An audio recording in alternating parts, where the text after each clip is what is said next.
My name is Staff Sergeant Jessica Sporleder. It's Jessica Sporleder. So I work in the HAAMS training section. So HAAMS stands for High Altitude Airdrop Mission Support, and we are a center that supports all high airdrops above 20,000 feet for the entire DoD and allied people and countries. So people contract us to come out and set up everything they would need for high altitude, from like a decompression sickness plan for emergencies. We rig their plane full of oxygen. We fly with them, ensure their jumpers or aircrew are safe and not susceptible to different altitude sicknesses. And then if they do get some sort of altitude sickness, then we're there to help them through it, get them down safely and treated.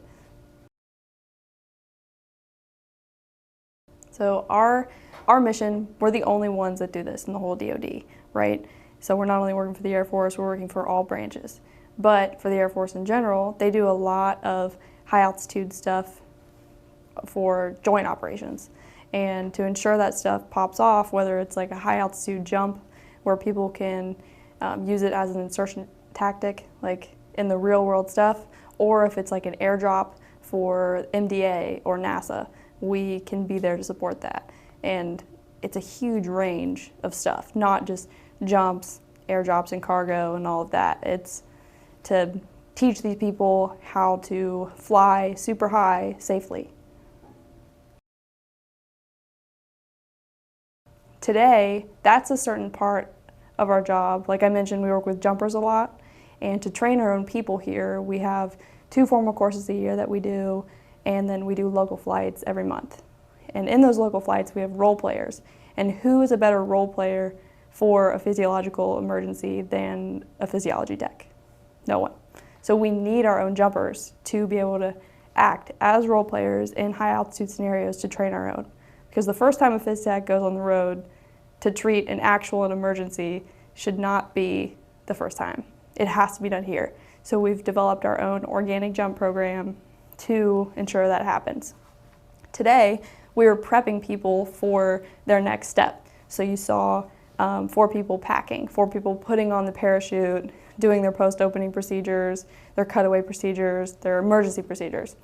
That stuff is essential when you get to school or when you start jumping, but those are all our static line jumpers that are next to become free fall jumpers. And free fall is our ultimate goal because we want to go high altitude, and that's who they were.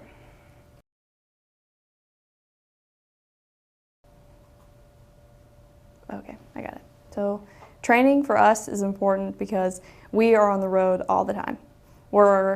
Sometimes we go mission to mission once you are fully qualified and you don't have a lot of time to train while you're here. So when you are here, you need to do local training to refresh your memory on all of these emergencies, and then you need to help with the upgrade training for the younger people. On average, for a phys tech, our training pipeline is about maybe 6 months to a year to get someone fully qualified to be a complete mission-ready phys tech. So we are constantly doing training here at Charleston, if not out on the road with them.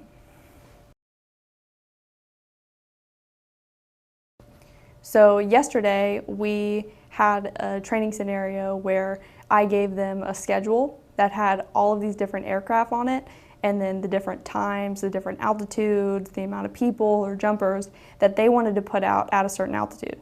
We follow AFI 11-409, where we have our own reg that states whatever altitude you're at, how much time you need to pre-breathe oxygen, you can only stay between these altitudes for a certain time. There's a huge table that explains all of that stuff.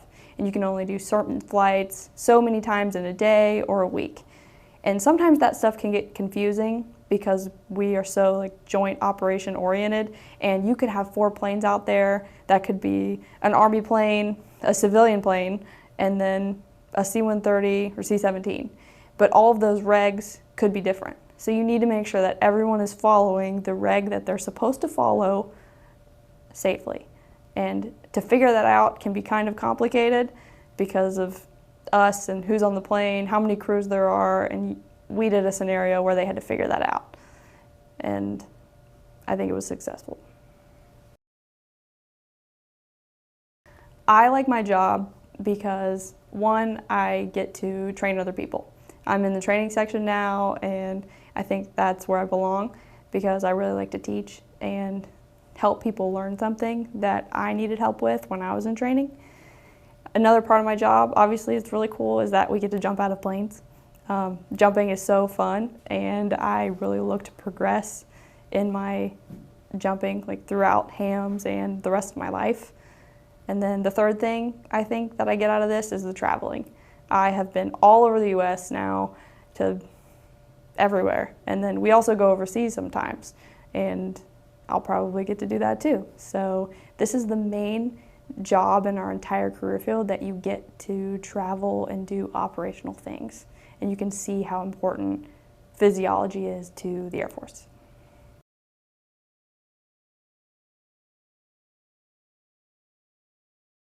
I'm Staff Sergeant Tristan Baker, TRISTINBAKER.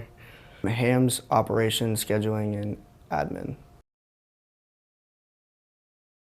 Training for me is everything because if you don't do it every day or you don't do it long periods of time, you're gonna forget it. And that's kind of like with our job, is if you're not doing that training all the time, you will forget it, and you can see that happen with anybody. Okay, so I was learning how to pack a free fall chute, and it's really challenging. Just one, it's something that's not, a lot of people aren't used to seeing a lot. And my biggest challenge was trying to, what would you call that?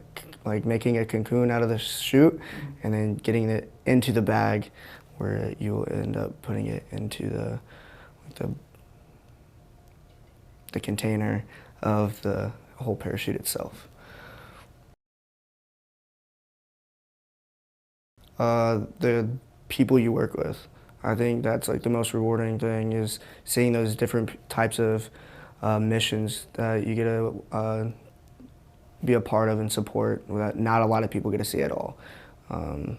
If not, like maybe 1% of the entire DoD.